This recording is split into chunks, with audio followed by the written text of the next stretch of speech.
मेरे दोस्तों, आप सभी का मेरे यूट्यूब चैनल नोटबुक लाइफ में दिल से खुश आमदीद है। महबूब इलाही हज़रत निज़ामुद्दीन औलिया रहमतुल्लाह अलैह अक्सर मजलिस में फरमाया करते थे, खुसरो, मैं सबसे तंग आ जाता हूँ, यहाँ तक कि अपने आप से भी, मगर तुझसे नहीं। पीर व मुर्शिद की ज़िंदगी में एहतराम शेख का यह हाल था, और जब हज़रत निज़ामुद्दीन औलिया दुनिया से रुखसत हुए तो अमीर खुसरो के दिल पर क़यामत गुजर गई। उस वक्त आप रहमतुल्लाह अलैह शहंशाह के साथ बंगाल में थे। जैसे ही अमीर खुसरो को यह खबर मिली, आपने शाही मुलाजमत से इस्तीफा दे दिया, गरेबान चाक किया और रोते हुए दिल्ली पहुंचे। सियाह मातमी लिबास पहना और जब नज़र महबूब इलाही की कब्र मुबारक पर पड़ी तो दीवानों की तरह चीख कर कहा, कैसी अजीब बात है कि आफताब ज़ेरे खाक हो गया और खुसरो जिंदा है। यह कहकर पीरों मुर्शिद की कब्र से सर टकराने लगे, यहां तक कि सर से खून जारी हो गया और फिर अमीर खुसरो बेहोश हो गए। 6 माह तक यही कैफियत तारी रही। न खाने का होश था न लिबास का। दिन रात रोते रहते, अक्सर सबको गिरिया जारी करते। सुनने वालों को तरस आने लगता। एक दिन महबूब इलाही की कब्र मुबारक से लिपट कर बा आवाज बुलंद यह दोहा पढ़ा, गोरी सोहे सेज पर मुख पर डारे केस, चल खुसरो घर अपने सांझ बही जौन देस। फिर एक सरदा खिंची के लोग घबरा गए, खानकाह के मुमताजिन घबरा गए। देखा तो खुसरो का सर कब्र मुबारक पर रखा हुआ था और रूह परवाज कर चुकी थी।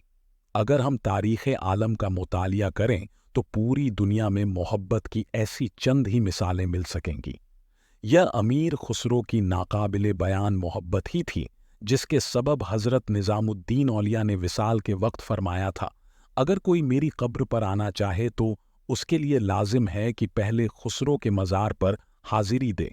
700 साल से यही रस्म जारी है कि बुजुर्गों ने दीन से लेकर आवाम तक जो भी फातिहा खानी के लिए जाता है वह पहले अमीर खुसरो रहमतुल्लाह अलैह की कब्र पर जाता है और फिर हज़रत निज़ामुद्दीन औलिया की बारगाहे जलाल में नज़रे अकीदत पेश करता है।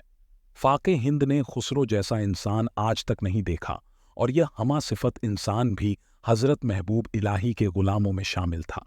फिर हज़रत अमीर खुसरो का यही अंदाज़े ग़ुलामी हज़रत निज़ामुद्दीन औलिया को इस कदर पसंद आया कि अक्सर दूसरे मुरीदों की मौजूदगी में फरमाया करते थे, खुसरो, मैं कभी कभी अपने आप से बेजार हो जाता हूँ, मगर तुझसे किसी भी हालत में बेजार नहीं होता।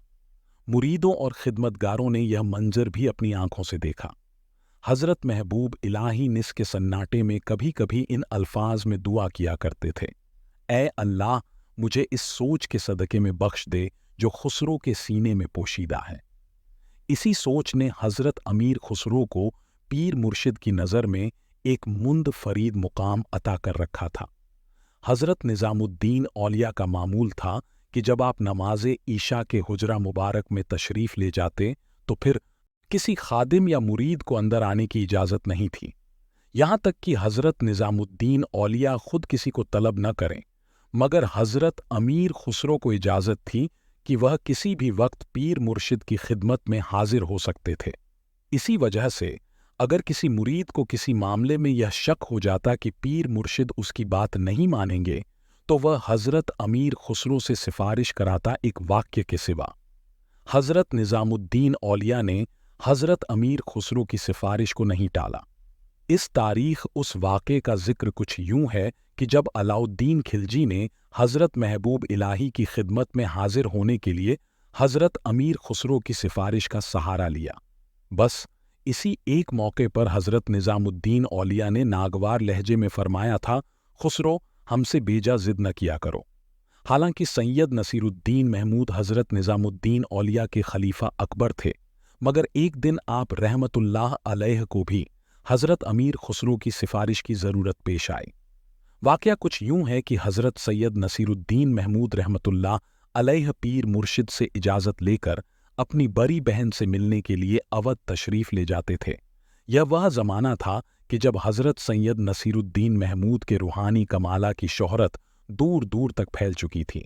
इसलिए अवध के क़याम के दौरान आपकी बहन के मकान पर ज़रूरतमंदों का हुजूम रहता। हज़रत सैयद नसीरुद्दीन महमूद की जात गिरामी से बेशुमार करामात ज़ाहिर होती और आपकी दुआओं से अक्सर बिगड़े हुए काम बन जाते।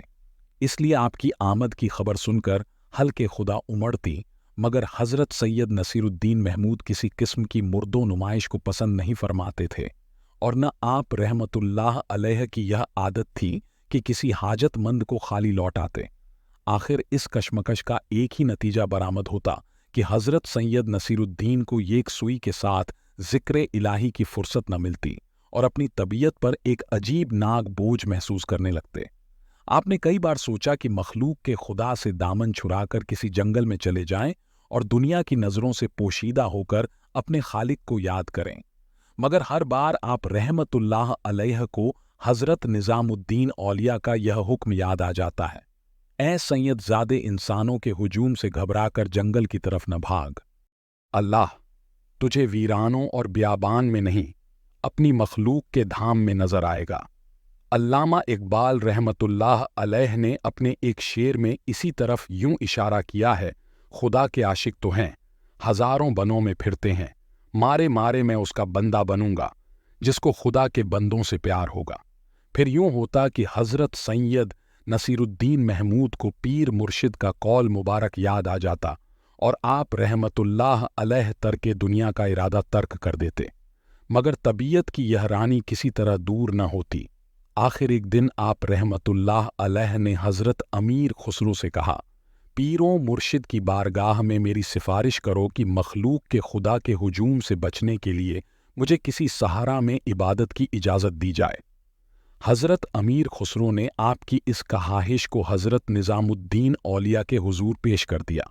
حضرت محبوب الہی نے جواباً امیر خسرو سے فرمایا: نصیر الدین محمود سے کہو کہ اسے آدم جادوں کے ہجوم میں رہ کر پہلے دنیا کی زفا برداشت کرنی ہوں گی، یہی روشنی ہے اور اسی میں فقیر کی نجات ہے۔ گیا تھا۔ اس کے بعد حضرت نظام الدین اولیاء نے حضرت سید نصیر الدین محمود کو خلفت میں طلب فرما کر خدمت خلق کی اس طرح تقریر کی کہ پھر کبھی آپ رحمت اللہ علیہ کے دل میں صحرا نشین کا جذبہ پیدا نہیں ہوا۔ اللہ اکبر۔ دوستوں، اگر آپ کو یہ واقعہ پسند آیا ہو تو چینل کو سبسکرائب ضرور کریں اور ہاں، اسے شیئر اور لائک کرنا نہ بھولیں۔